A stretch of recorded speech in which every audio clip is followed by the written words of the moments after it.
I stand firmly in the fact that I'm one of the best to ever do this. For the culture, for my coast, and for my city. This is the Best Rapper in LA podcast. And I'm your host, Murs. What up, though? So this is my third time doing a Netherworlds podcast. I mentioned it in the Felt podcast, but as I looked into it, this is a pretty vital album and group.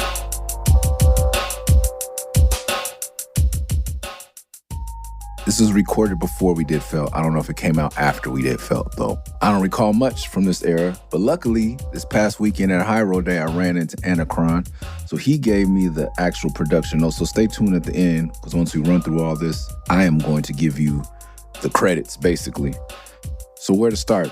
Netherworlds is a group with myself, Anacron, and Himself. Myself, Murs, Anacron, Himself. Netherworlds, bitch. We not your common niggas.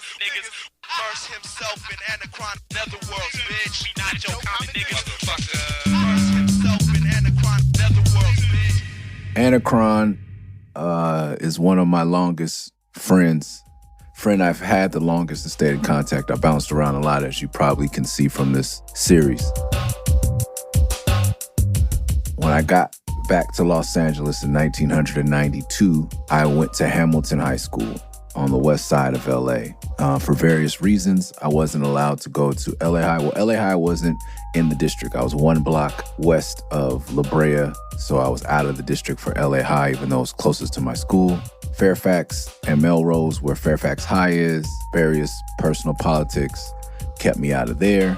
My grandmother was the manager at the cafeteria at Hamilton High, so she got me in there. I had paperwork saying I was smart, so I was in the Magnet Humanities program. I met Anacron, who was in the music program. We had a very amazing music program. I believe the former principal had just gone on to be the president of the Recording Academy for the Grammys. So music was a big deal there.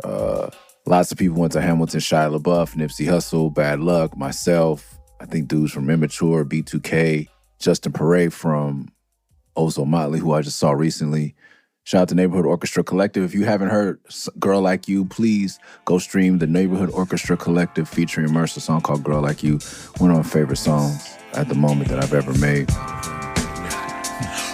Eyes closed when I propose. I suppose if I ain't never seen a girl like you, that's how it goes. The lows ain't even low, the highs higher. How I love a woman who ain't never seen The Wire.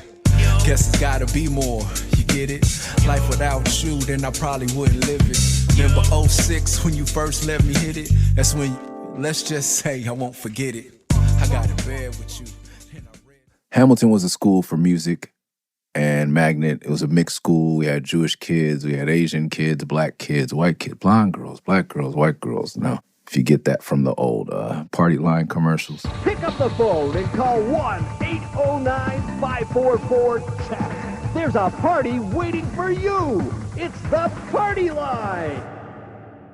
I wanted to be in a fraternity because my stepbrother, who really got me into hip-hop and rapping, who used to threaten to punch me if I didn't rap for him and his friends when I was like in the 3rd or 4th grade. He had gotten a full ride scholarship to Oregon Tech University in Klamath Falls, Oregon. I got to spend a summer with him and his fraternity brothers in Phi Beta Sigma. And definitely it was blue and white, so I wanted to, for multiple reasons, I wanted to be a Sigma. They had a friend, I believe that was their frat brother, who ran the college radio station. My first introduction to college radio stations. And as we get ready to go into the end of the beginning, college radio played a huge part in that. And I just saw Jessica from Spectre. Shout out to her. She's been working my records to college radio for decades now. But I was a little more stoked than the average indie rapper, because I think a lot of us came into college radio because they were the only stations playing our stuff. But I had been dreaming of being on college radio since the summer I spent in Klamath Falls. So at Oregon Tech, one of his frat brothers had a radio show, and I was maybe 10, 11, I don't remember. But I was already like reading the source and like looking for new albums before they released. So he had the promo 12-inch for Pop Goes the Weasel by Third Base. And I was like, do you know when Derelicts of Dialect drops? And I'm sure he was kind of like, what the fuck? Is this 10-year-old, 11-year-old, maybe it was 12, I don't know. What does this little boy know about real hip-hop and release dates and singles? Never had a wasted mind, had the time, erect and rhyme my corns, gifted lines. The flows I know puts the papers in pockets. He was cool. He was in my brother's fraternity. Of course, I thought my brother was cool. I think I had just seen School Days. Stepping was cool. Something that unified black men, that wasn't about killing black men, was amazing to me. And once again, under your rivals wore red, they wore blue. This was great. And there was a healthy rivalry where they would have a dance battle. So that was more Beach Street than it was Boys in the Hood. So I was into that. In hindsight, of course, the whole Greek thing is all fucked up to me. But still, I think highly of these organizations. I get to Hamilton, and I have no friends because I'm getting bussed out of my district. Nobody in my neighborhood, the homies from my neighborhood that I got acquainted with over the summer that we had moved back to LA. We moved back to LA right after the riots, like in May, 92.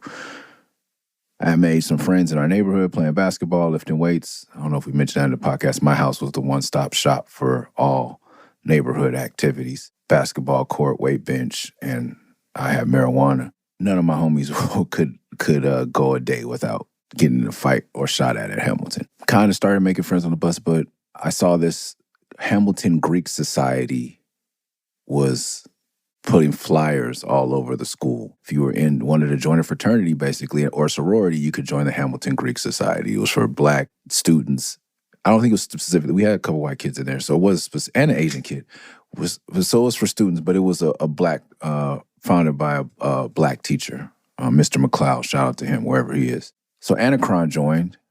I don't know his reasons, but I joined because I needed friends, and I was fascinated with HBCUs and black Greek life at the time.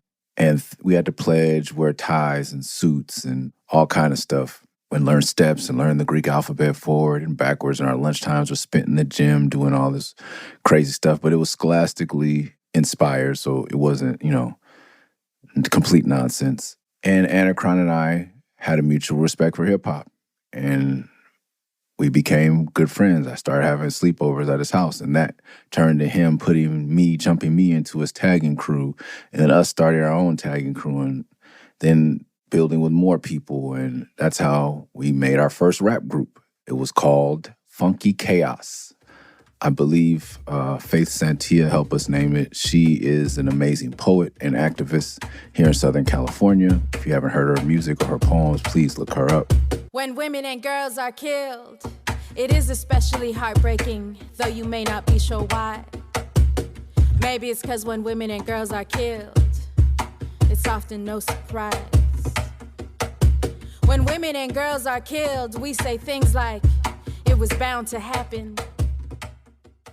And partially for me influenced by something going on called Funky Circle, which a brother named Kassim and Krondon, I forget what he was going by at the time, Shahid, I believe. They were underground clubs in LA where you call a hotline, you find a warehouse. My favorite one, I think, was like off of Slauson and Van Ness behind a Jack in the Box in an old warehouse. Things that, when the journey is arduous and a little bit dangerous, it's more sweet. But that was way out of bounds for me. But they had a store inside the swap meet that used to be on King and Crenshaw, near there, right by the Crenshaw Mall, in the parking lot where the Kaiser is now and Maranatha Church used to be. And we used to go to Maranatha, and after church we could go to the swap meet, and they had, the Black Bart Simpson t-shirts. And Funky Circle had a small booth upstairs, and I bought 2 t-shirts from them, and I wore those t-shirts all the time. So when it came time, and they spelled it Phunky, Circle, it was spelled regular.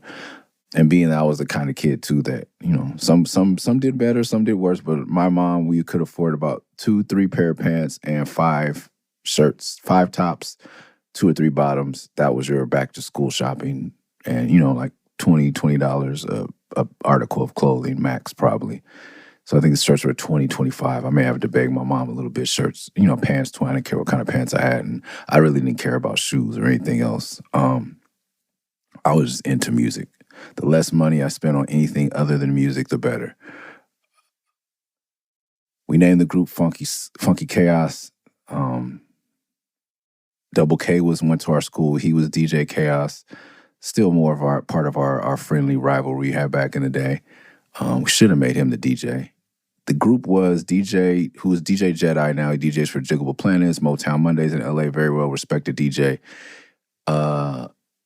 Jazz Mac, who was later in the part of the People Under the Stairs family and crew, but he was going by Jawbone, and Jedi was going by Basshead. I was going by Tech 9, and Anacron was going by Ill Styles. The word Wunderkind, I think I'm using it correctly, or Wunderkind, I don't know how to pronounce it. I'm not going to get into my Deutsch, German. Maybe we give a definition, if you could look it up. Anacron is that. He was a jazz prodigy. He was excellent at graffiti. He was teaching me how to write graffiti. He was teaching me about jazz. He introduced me to Leimert Park, the world stage part of it. He was playing there. He introduced me to Ladera Heights, where he lived. My first friend I knew that had a gun. So much. When we spend the night at his house, we go bombing. And for us, bombing meant walking up La Cienega, like the freeway part of La Cienega, from the Ladera Center to Slauson, and tagging on the walls. My shit looked horrible. His shit was clean, and hitting all the freeway stops and everything in between, bombing the fucking local elementary school and handball courts and shit like that. He introduced me to, so it definitely changed my life.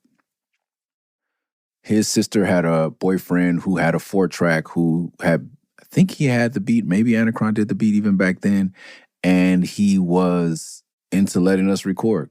Crisscross, another Bad Creation, were only like 1 or 2 years out at that point, so another kid group seemed like the logical thing to do, I'm sure, for a guy that wanted to make money in the rap game, and we definitely wanted to rap. First song was like End It Quick. And we had 2 songs. I think one was Pass the Mic and one was End It Quick. I think End It Quick, I had a verse that said, they call me Tech 9, I bust rhymes like a gat. I'm not Oprah Winfrey, but my style is quite fat. And I ended it with like Darkwing Duck, evildoer suck gas. I'm through with it. So the mic I pass. This is, like I said, this is my 3rd time recording this podcast, and it doesn't get any easier to say those lyrics. However, Darkwing Duck was fire. I was probably, even back then considered a weirdo for watching cartoons. But Darkwing Duck was kind of fire, dude. That's even the song, Darkwing Duck, when there's trouble, you call DW. Like the rhyme schemes in that is kind of fire. Darkwing Duck, when there's trouble, you call DW. Darkwing Duck, let's get dangerous. Darkwing Duck, I had a gas gun that I probably boosted or stole from the Disney store or bought. I don't remember. I won't divulge. I just saw Jedi at High Road Day 2. Shout out to him. He was DJing for Soul Eye. And Anacron was there. It was like a mini funk. I wish Dre was there. Funky Chaos reunion. But to be able to see them at High Road Day, and I'm probably going to post it later, got to stand with Anacron while we were talking in the crowd and also watch Souls of Mischief, and me and him singing Make Your Mind Up like we used to when we were fucking 14 and now we're 45 is amazing. And still be able to have that brotherhood, man. Hip hop is beautiful. anything is possible when you put your mind to it. I must get tall. I don't with the kids, go up with the kids. They're irrelevant. If he lives there, I tell him I'll be his next one. Telling fellas about the 5-6, live hits. Be investigating fly chicks, privates. I got a strategy. I never knew Dale produced that song too. That beat is fire. Take the time, recline and make your mind up.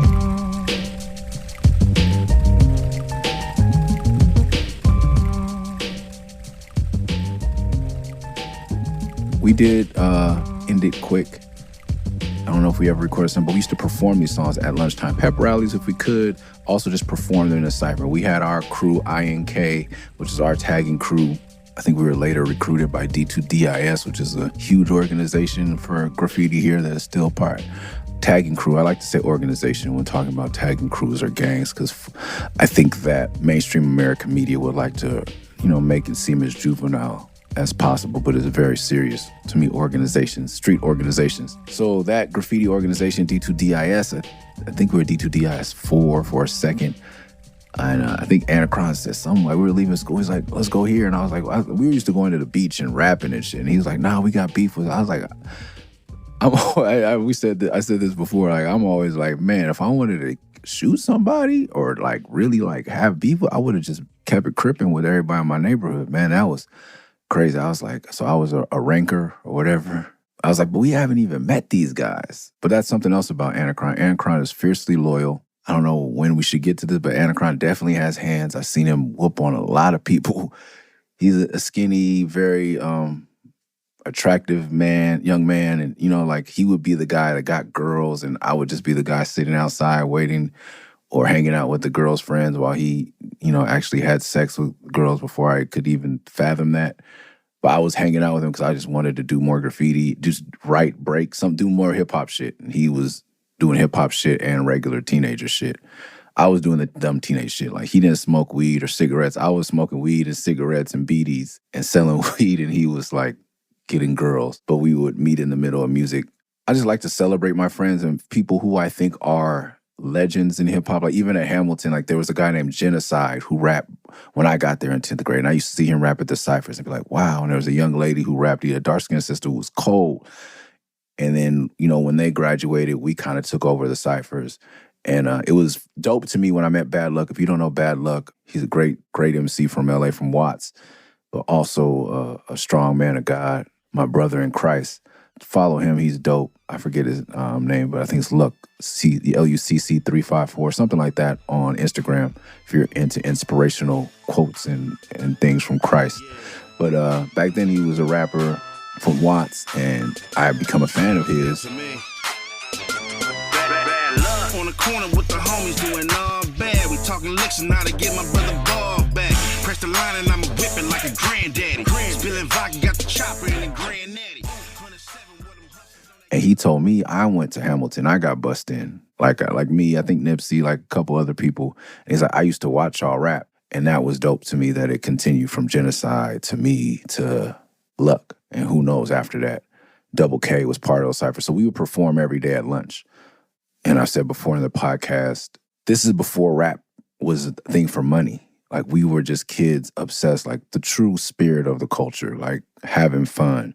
We wrote graffiti, I DJ'd, I wrote graffiti. I couldn't really dance, the theme being me being rhythmically challenged. So dancing wasn't my thing, but Anacron could dance. And I remember every day we used to call each other ditching before texting. You guys have it so easy with Lyft and Uber and shit. Ditching in Los Angeles County, when you had to ride the bus through different hoods, and like, it's either you're gonna get caught by the police or gangbangers, like, because no one else your age is on the streets right now unless they're up to no good, and the police are gonna already looking for you for truancy reasons. And you would have to call on payphones, which are on corners in various neighborhoods, and then take the bus to meet whoever, wherever, or you had to make a plan the night before and hope everybody stuck to the plan and kind of maybe hang around a random donut shop or Tam's Burger in the wrong neighborhood to wait for your friends, or a park. God, man, we went to a park one day and got ran up on somebody from Decepticons, which I didn't even know was a real gang in New York. It's just so much weird shit has happened pre-technology trying to be a delinquent. So one day I call Anacron, he's like, don't come over, I'm sick. I had the flu or whatever, or something like that. No. I didn't go over. And the next day he came and he had mastered 1990s. And 1990s are the B-boy move where it's like a handstand on one hand and you spin around at the same time. It was a move that I had never seen him do. I had seen him break a lot. And he taught himself that while he had the flu from watching the Comment I Used to Love Her video. And like, there's one part, and if you see it, and he's just rewinding that part. That's how this man's mind worked. And he also did all the production for Netherworlds, and he gave me some type of amazing setup. This is 99, 2000, because his beat machine crashed, and he had to do it all on, let me get this straight from the horse's mouth, all on Microsoft Wave Studio 1/0. It's a single track stock wave editing program. And that's how he did all the beats because his fucking machine conked out. Talented. The next member, because of where Anacron lived, he ran into Himself. Himself, I think, lived Ladera Heights adjacent, like right a block away from. Because if you live in Ladera Heights, I think the property value used to be more, maybe different school districts. So he was in the apartments like outside, right across the street from Ladera. And you guys know the area like Jungle Video, the 99-cent store. There's an old bar. There's an El Pollo Loco there now. Court Cafe. Shout out to Court Cafe. If you're in LA and you want, like a traditional LA Black experience and great food and with dope, amazing vegan option, please go to Court Cafe. It's in off of La Tierra in that neighborhood in Ladera. Side note, that shit is bomb. Plus they have like, if you're into drinking, they got like Hennessy mimosas or some crazy shit. Hennessy margaritas is wild, but extremely good and packed. And right next to a Dr. Greetham dispensary is a very, very LA, person of color LA experience, hip hop LA experience. Done with being a tour guide. Himself, I believe, came from like a very Afrocentric family. I think they were originally from Chicago. Netherworlds was recorded in Chicago in 1 week. I ran into Himself. Himself went to another school, but none of us really went to any school. Our school had the most hip hoppers, and traditionally, I'm told that Hamilton had the flyest girls, so we would tend to converge and meet up at our school for various activities. However, I think Himself went to Culver with the homie Beck, who was also down with us. Ja Ora, who's from the Project Blow family, was down with us. We were all in another crew called Cali 9. Shout out to the great Kinky Red. But I met Kinky through Himself. I met Beck and Ora through Himself. And I think they all went to Culver or Venice or something like that.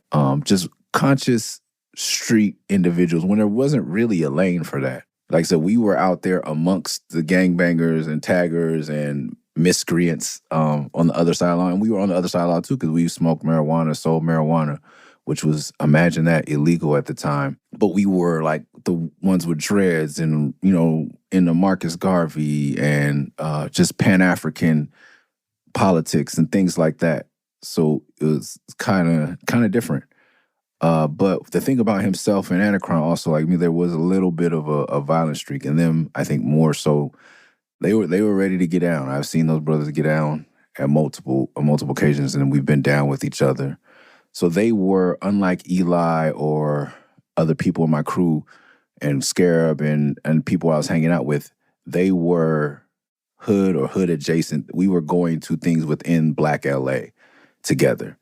And we knew the rules and the culture that came along with that. The code. We knew the code, and we operated for better or worse by that code. So that was comfortable for me. So the Netherworlds project came after a couple years of me being in the Bay and being in Living Legends with people who kind of didn't share the same ideals, so to speak. So getting to go to Chicago and be with my brothers that we've been together since high school was great. So Anacron, myself, and I had got down with Log Cabin. Anacron started Peanut Gallery. Himself had his own crew, which he kept me a part of, Twilight Children, which was Bektimba, his queen at the time, Ora, I believe a couple other folks, Squirrel, who goes, I think Squirrel, it goes by Jaskiat now, who's making dope music, doper than ever. He's always been dope. But Jaskiat, if you want to look him up, making amazing stuff.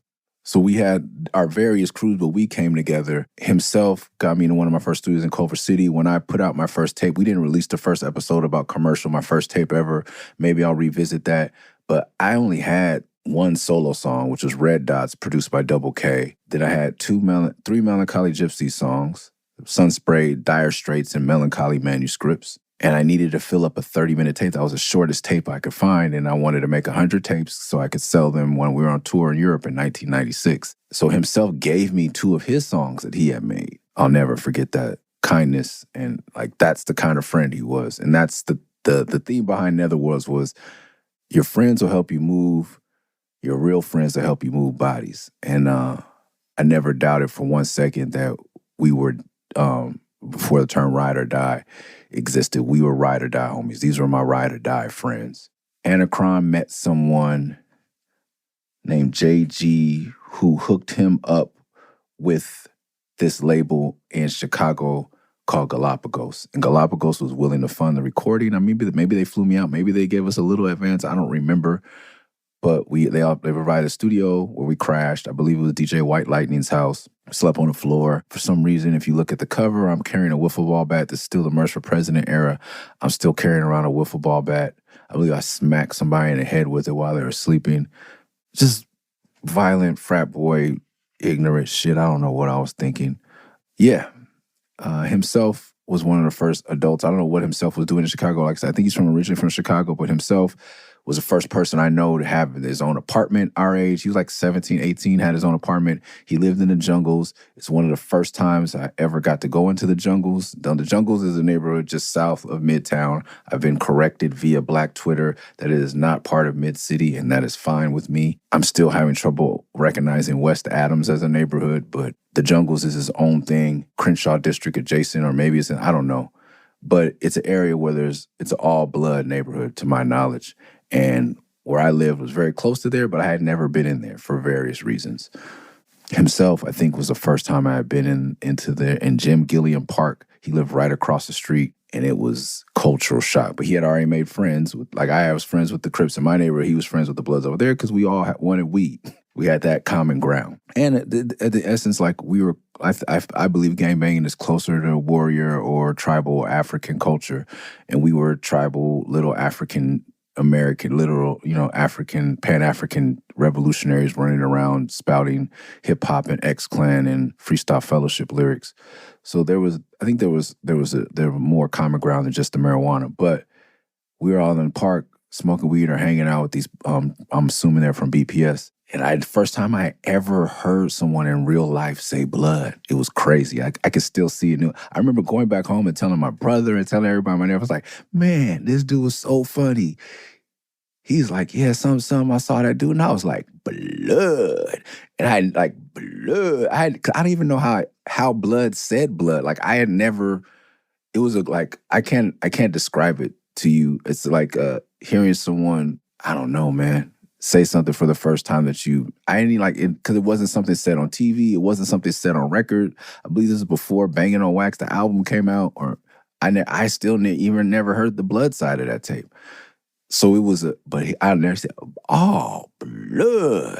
And I was like, man, that is so funny and cool. And yeah, that was just, I wasn't offended at all, because like I said, I'm not about the divisiveness of gang culture. I am who I am. I'm from where I'm from. I grew up how I grew up, but I can see the beauties in all of it and the downsides on both sides. Anyway, that was Himself, very independent. So he was in Chicago. Anacron, I believe, was going to college, and I don't know where I was, but I got flown out for that. I was all over the place. I was in New York. I was in the Bay. I was in LA, probably Minneapolis. I was truly still on my gypsy shit, floating around in the name of hip hop. The first song, I believe, is just a little intro if you listen to it online. Funny thing is, I don't know who's collecting the royalties from the shit. Not that I give a fuck. But it is streaming. It's Pals, the deluxe version. That's not the original cover that's on Spotify. It wasn't originally 20 songs. And what we're going to do now that I have a formula, we've been doing this for a couple weeks now, and now we're kind of up to date. We're in real time. The NFL season has just started. I'm going to play a little song, then I'm going to get right back to y'all. But the first song is One. Pals, 8 years in the making, taking life, stress and strife, recycled, and now a soundtrack for your life. The price? Forget what you paid for this disc. I mean, what's a couple bucks for some art that's priceless? You might just have made your best investment ever. So sit back, enjoy and profit off this musical endeavor that was made for you to treasure. So One is a solid intro. I thought it was called Pals. Pals is also taken from the Young Guns movie, when Billy the Kid, Emilio Estevez calls her, they come with the name for their crew, their pals. Yeah, just some dope raps. You could hear on the intro that they put as the intro and before the intro song, you could hear Netherworld's Anacron counted me in. That's me being rhythmically challenged, and Anacron making the beats and actually producing my vocals and trying since I was 14 years old to get me to rap on beat. So shout out to him for that. 1, 2, 3, 4, 2, 2, 3, 4.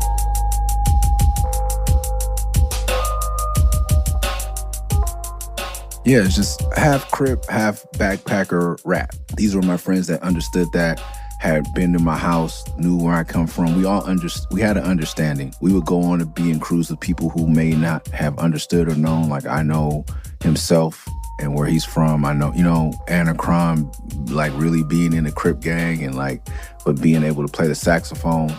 All the duality was expressed on this song. The next track, I believe, is Uncommon. Never miss when we swinging together with the nether, cause the real world ain't ready for the shit that we bring in. Hit the floor and see, walk or the half pipe and skate. Now some may say that a young black male can possess both traits. I know how to load a 9 with the edge of my shirt so the prints can't be traced. Varsity badminton, know how to move weight. Crenshaws for the summer, Cancun for the break. Split personalities, too much for y'all to take. Cause when I keep it true, y'all keep saying that. Very aggressive. Do everything with the bang. That's LA. Like everything is, if you're rapping, if you're skating, everything is hyper aggressive. Those not familiar with West Coast, I think the best thing is best form of banging on someone, banging, hitting someone up is on My Summer Vacation with Ice Cube. Damn, G, the spot's getting hot. So how the fuck am I supposed to make a knot? Police looking at niggas through a microscope. In LA, everybody and their mama sells dope. They trying to stop it. So what the fuck can I do to make a profit? Catch a flight to St. Louis. That's cool, cause nobody knows. Where somebody, JD, T-Bone, one of the dudes in Lynch Mob, something like, hey, what is Lynch Mob, nigga? Hey, man, what's up, nigga? Well, it's Lynch Mob, nigga. Now clearing them out, mid casualties. Still had the LA mentality. Bust a cap and out of there in a hurry. Like, you have to puff up your chest. You have to bang. And so that they sample me saying Murs himself, Anacron, Netherworlds, bitch. Murs himself and Anacron, Netherworlds, bitch. We not your common niggas, motherfucker. Murs himself and Anacron, Netherworlds. You say where you're from and disrespect whoever before they even say anything. They could be minding their business. Though a good friend of mine did bring up, my cousin brought up the other day that it's usually Crip behavior to be this fucking hyper aggressive. Bloods are usually cool. He's like, when have you ever been banged on by a blood? Like Bloods are a different kind of gangster. Crip's like, yeah, where you from?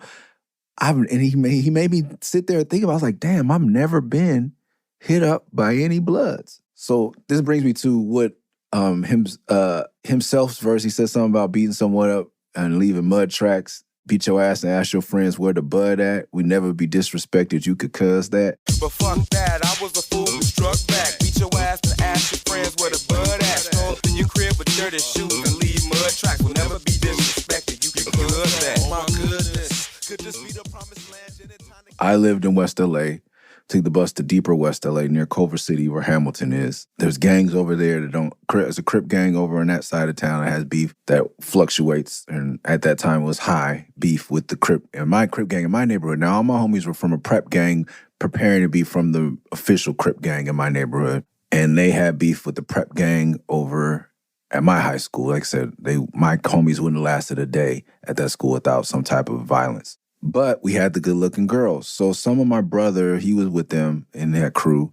Some of his older homies were down by the school. And I didn't really respect some of these guys because I thought they were busters. So I always was telling them, like, look, my brother go out with you. Y'all know what I do and how I get down. If he don't come back, it's problems for y'all. It's cool. He wants to hang out with the Crips and... But I used to tell them, some of y'all ain't, I used to tell my brothers, like, some of y'all ain't with shit. So there was a couple real ones, but more the fake half-ass gangbangers were there. And they were on the corner. I was with Anacron and himself, and I think probably Eli, Faith, like all of our crew, smoking BDs. It was orientation day, just hanging out, getting high probably. And then some older gangbangers came, and they came, like, it's so funny to me when LA, when people have time, these old grown men, they had to be in their 20s, that was grown to me at the time, are rolling up to a high school, either for women or to start problems with younger men, which just is ridiculous to me. Anyway, they see my homies, I don't see them at first. They're parked there on the side of the school. I'm on the front steps of Hamilton where we shot the 3 new single by 3MG, Plug. There's a video for it, Plug. We went back to our high school, me, Eli, and Scarab, and shot the video on those steps in front of the auditorium. Your favorite rapper, baby mama benefactor. A magnetic personality, but never been attractive. Ugly than a motherfucker. Plus they say I'm weird too. Game of Thrones on microphones, I sing the song and slay your crew. Songs of fire, songs of ice, clash of kings that pay the price. Feast with crows defeating foes, then dance with dragons through the night. Storm of swords is winning ears for idiots. So we're standing on steps, and I see the dudes from my neighborhood. So I hit them up. I'm fucking with them, you know, and they hit me up with the gang. And I was pretending to be from a rival set, and they were hitting us up with the real neighborhood we all live in, just fucking with them. I didn't know that these dudes from the other hood were right there. So immediately they get out there, well, y'all from where? Cuz I'm like, oh shit. And then, of course, the real gangbangers from my neighborhood, the quote unquote real, start running. And so they kind of chase them. And I start to run with the dudes from my neighborhood because that's my nature and my instinct. And like himself or Anacron grabbed me like, no, you're not, you're with us. Like, calm down. But then once they couldn't catch them, I guess they turned their attention to us, but we slowly walk into the school.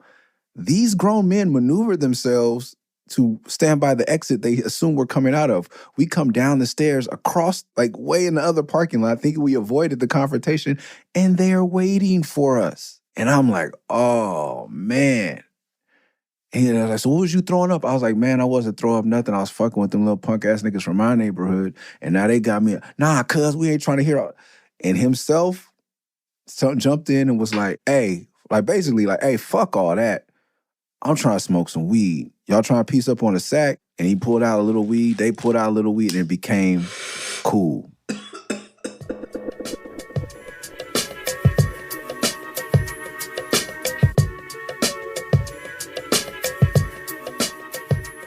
You know, because he didn't come up like, hey, guys, take our weed. He was like, hey, man, fuck all this shit.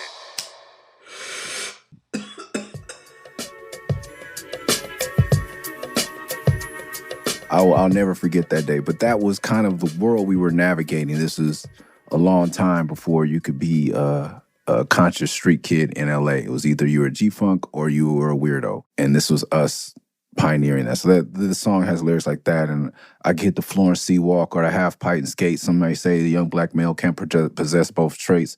Varsity badminton, know how to move weight, know how to load a 9 with the edge of my shirt so the prints can't be traced. That's what I'm going through in my head. Like, I'm still skating from time to time, which I'm not really good at, but I love. And still, like, you know, I had just, this is after varsity, like, got finished with carrying a gun everywhere I went when I was home because of, you know, we talked about the shit, or I talked about the shit in Murs rule the world.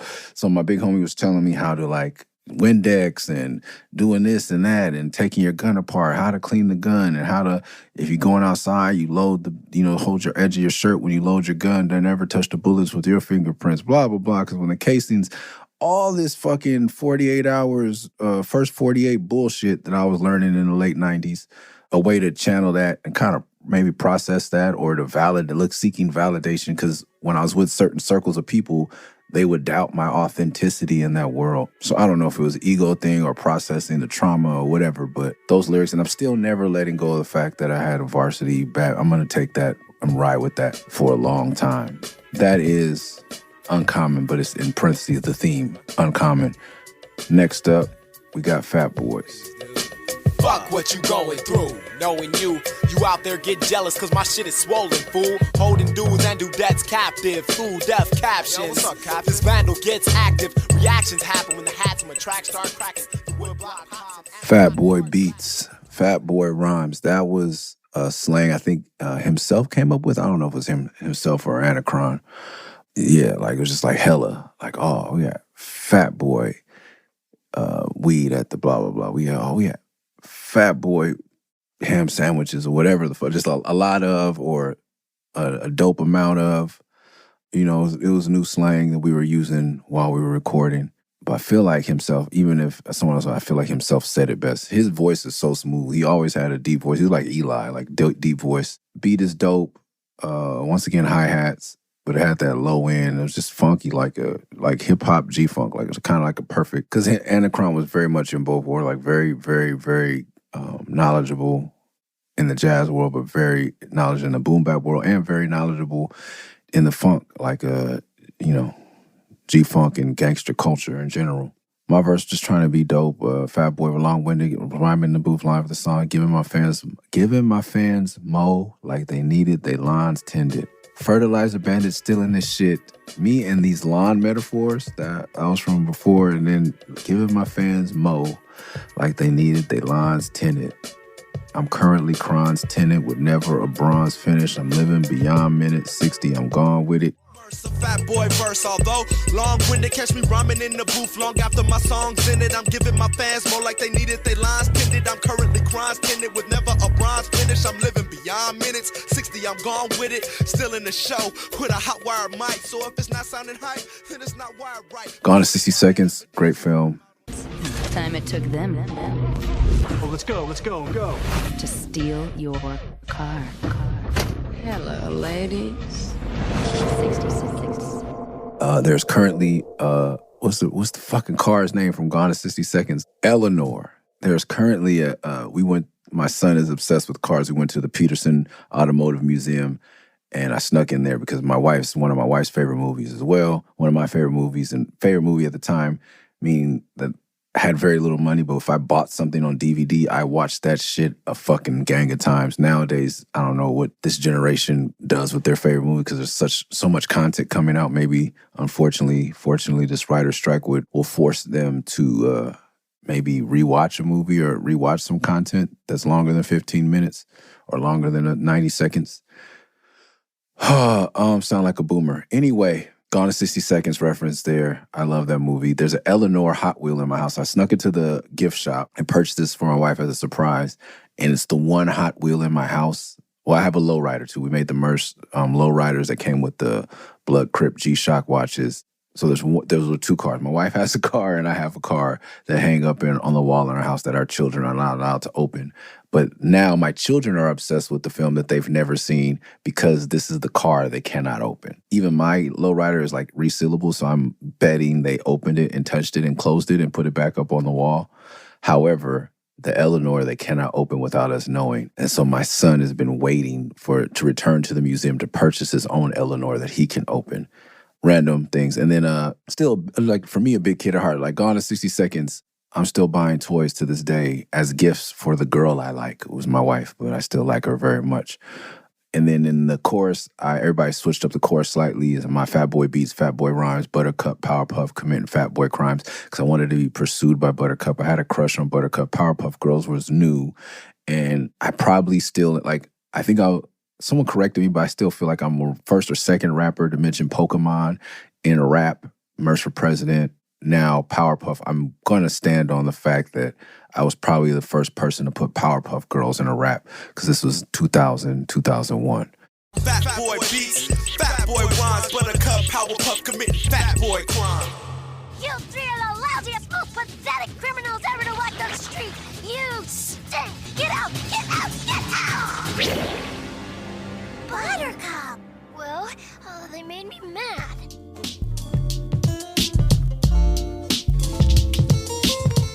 Moving on. Okay, Abandon Me. The next song, one of my favorite songs on this record. However, it is not because of my raps. Just about abandonment. Just like it sounds, sampling Rolls Royce. I didn't know they were from LA. I just did a little Googles while I was listening to it.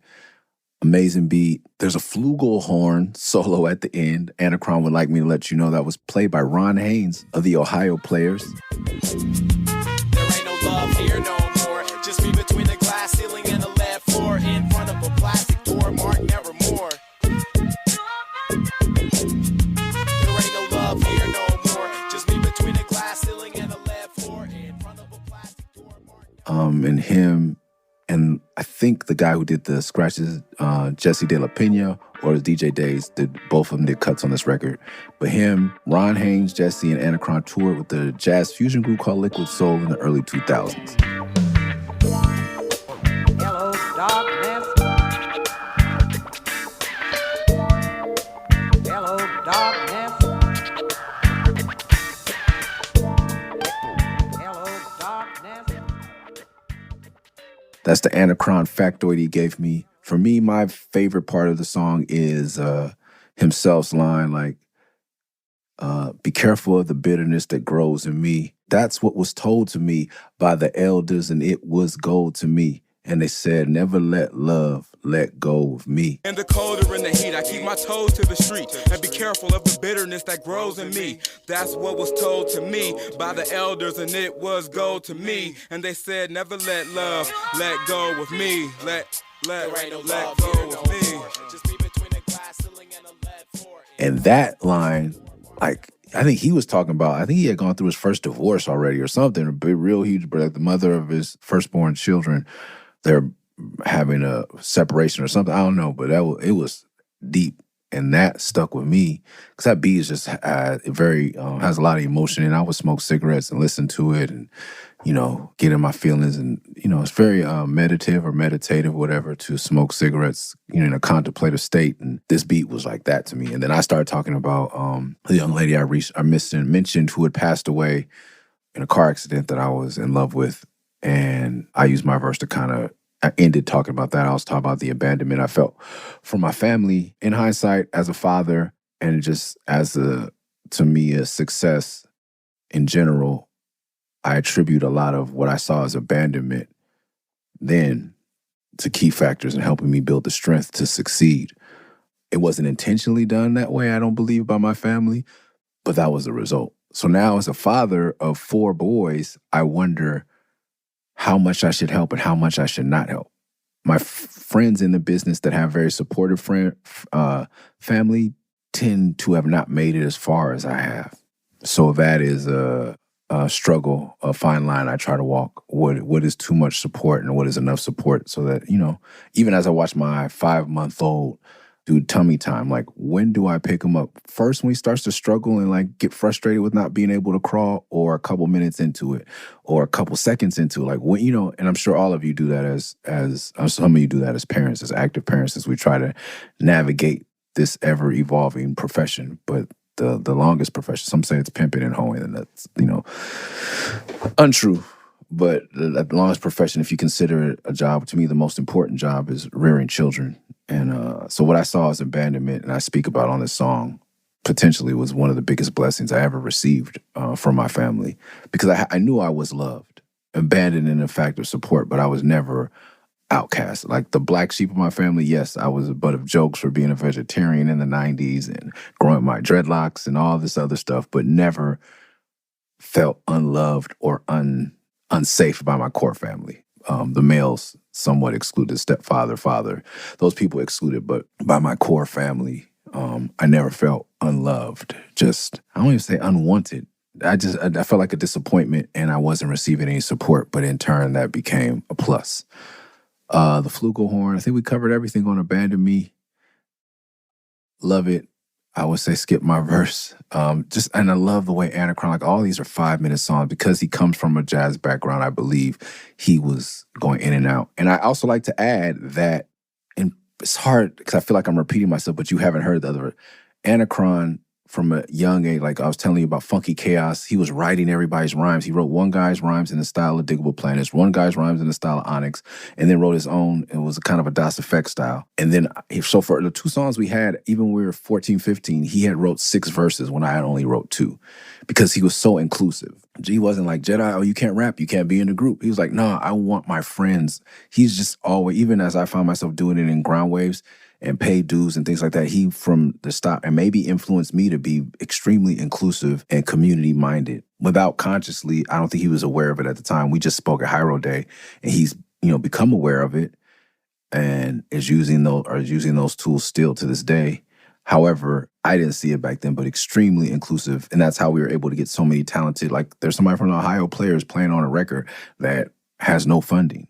There was no label support for people to engineer or scratch or play or do poetry, like this young I believe lady, forgive me, however they identify, on this next spoken word piece. See Dick not tip. See Dick drink. See Dick not get drunk. Because Dick can't get drunk. Because Dick doesn't know how to tip. He is low rent Dick. So low rent that he requests a DJ to play Young MC and thinks it's still cool. Says he'll tip. Crystal Ash founder of Mental Graffiti, a globally recognized spoken word event that Anacron co-hosted and DJ'd at one of Chicago. That's right, in one of the nightclubs. He was working at Mad Bar at the time from Chicago, I believe. I don't know if that's in Wicker Park. She also hosted and organized many years of the National Poetry Slam at Chicago's legendary Green Mill, which is now relocated in Oakland, California. That poem is phenomenal. When I heard it, I was like, how did you get somebody so dope to just give us? And it's still relevant today, which sucks. But see Dick Tip, bro, that shit, mwah.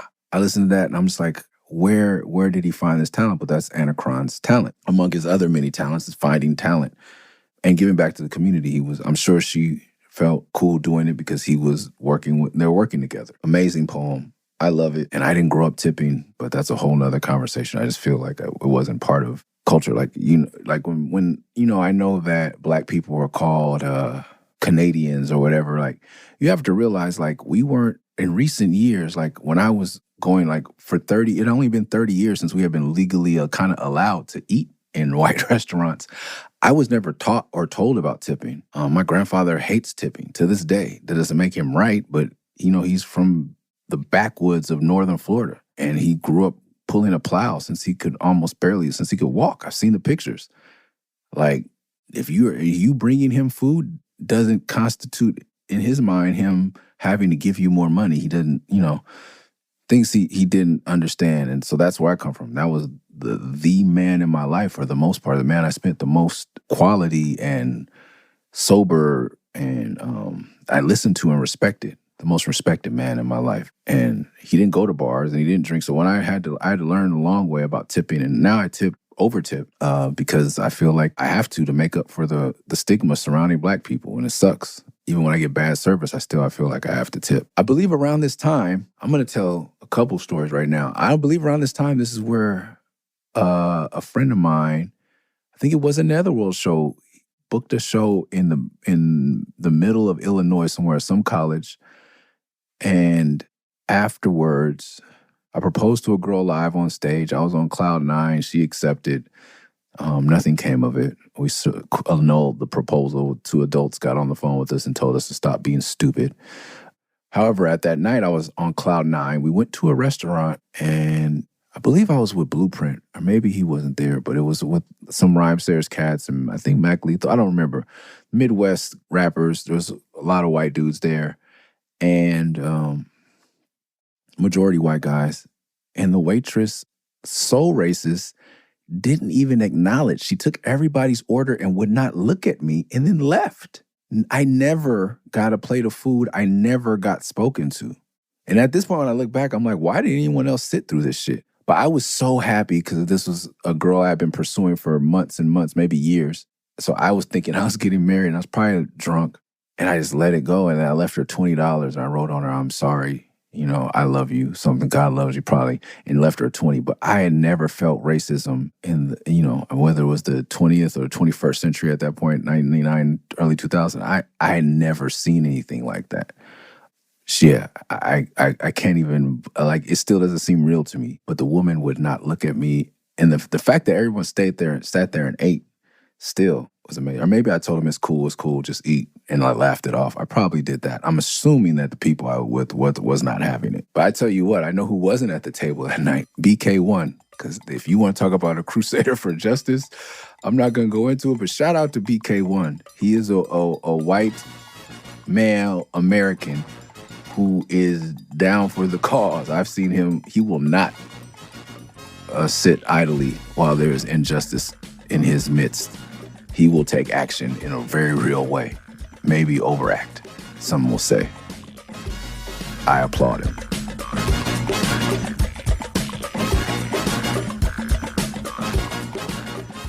And we're going to give a break right there.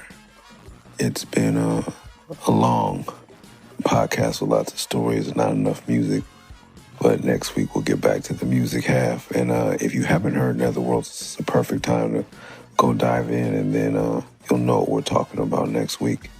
Corrections for this episode, I'm sure it's like Microsoft I/O. I said 10/0. And I said the wiffle ball bat was Murs for President era. I meant Murs rules the world era. If you guys want longer episodes, slide in my DMs wherever you see me or comment on the post I make about the podcast and say longer is better. If not, try to keep them around an hour. Love y'all. See y'all for part 2 of Netherworlds next week.